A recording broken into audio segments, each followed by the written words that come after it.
First tonight, the shocking breach of trust by a South Australian teacher. A group of parents is furious and sickened after a teacher who sent lewd messages to their sons on Facebook walked free from court. And as Pippa Bradshaw reports, he could be back in the classroom any time. They shouldn't be around 10, 11-year-old boys, ever. Should other parents be worried? I wouldn't trust him at all. They should be very worried. Under the chair.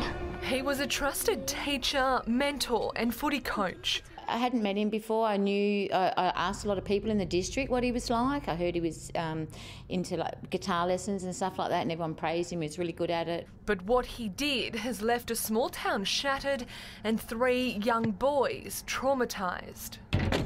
At the time, he was 27, so how can a 27-year-old think it's just a joke to talk to 13-year-olds the way he did? He had bouts of aggression. It's not fair. Why me?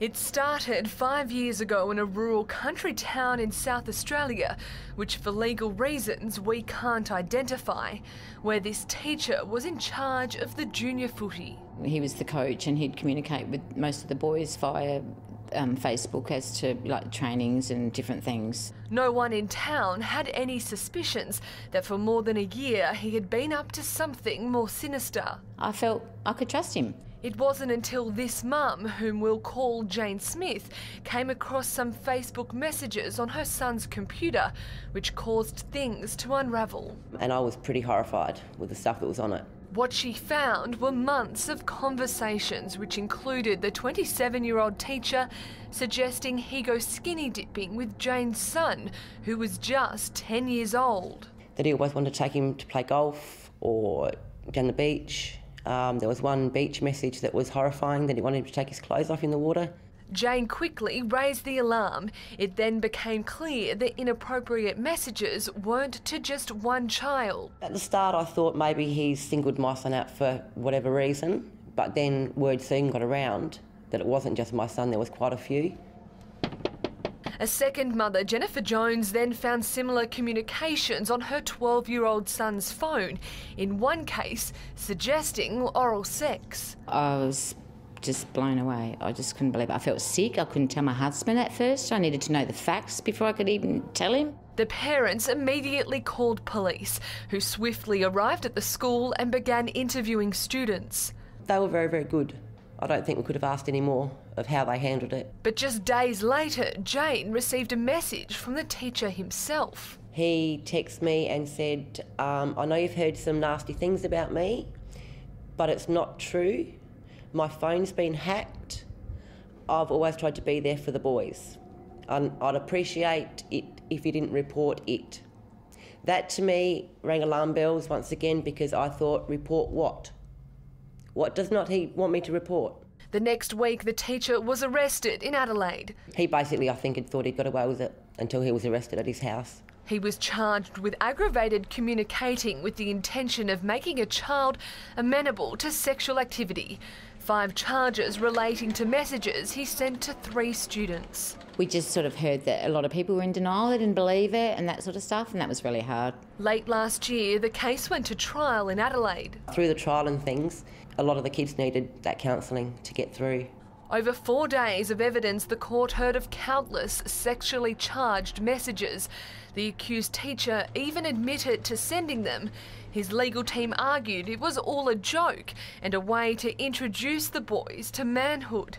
His lawyer tried to explain to the judge that he, even though he was 27, he had the mental capability of a 14 or 15-year-old. That's why he wanted to communicate with these boys.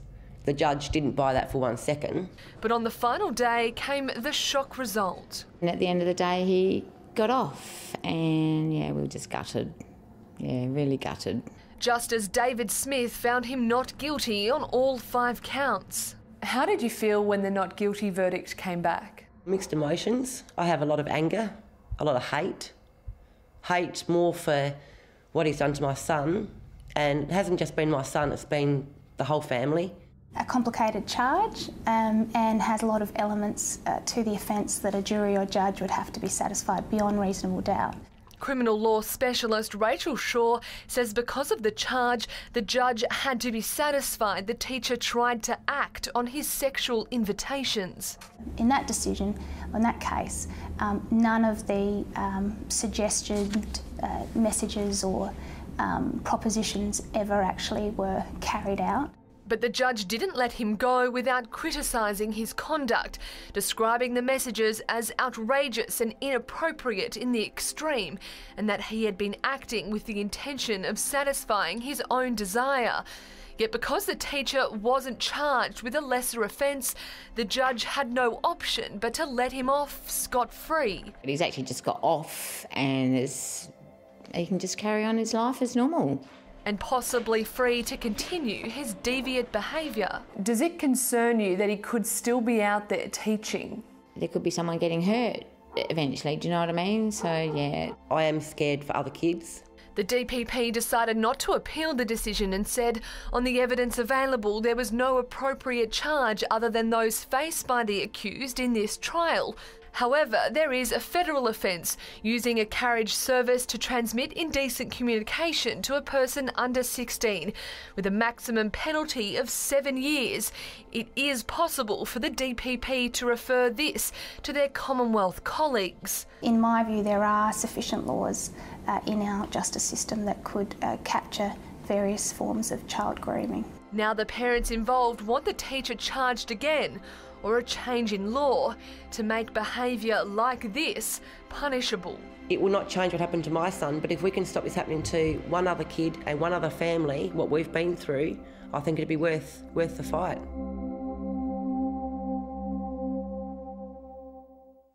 Pippa Bradshaw with that report.